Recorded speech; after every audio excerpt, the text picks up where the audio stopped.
Na majstrovstvách sveta juniorov bojovala aj Eva Jurková, 15-ročný talent a kto vie, možno budúca nositeľka olympijských trofejí. Som veľmi rada. Som sa dostala na majstrovstvá sveta.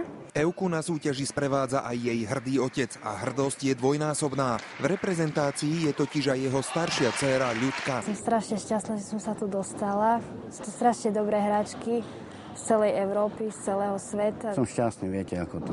Dievčatá 11 rokov tvrdo pracovali a dosiahli sme to až tým, že sa nominovali na majstrovstvá sveta za Slovenskú republiku.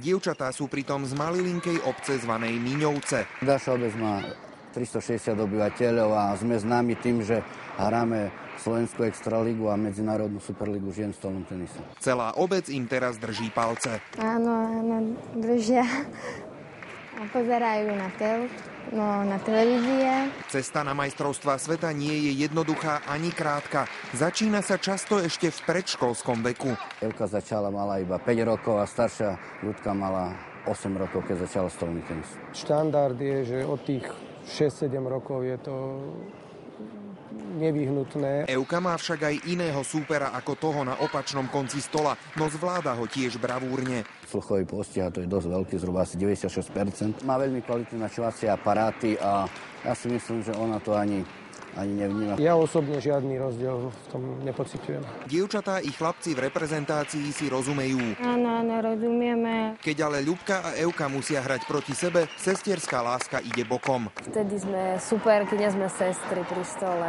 Sestry, keď hrajú proti sebe, vždycky je veľká rivalita, ale si myslím, že tým sú staršie, tak si viacej rozumejú. Dievčatá majú individuálny študijný plán, stolný tenis hrajú takmer neustále. Odtieme do 9. Od 10. do 12. škola, potom obed, potom škola a potom po obede tréning od 3. do 5. Zápasy proti tým absolútne najlepším hráčom sveta sú pre všetkých v tíme veľkou lekciou. Je to veľmi silná konkurencia a už účasť na takomto svetovom šampionáte je obrovský úspech. Samozrejme, keby sa nesnažili vyhrať, ani by na majstrovstvá nemuseli chodiť. Budeme sa snažiť naplno.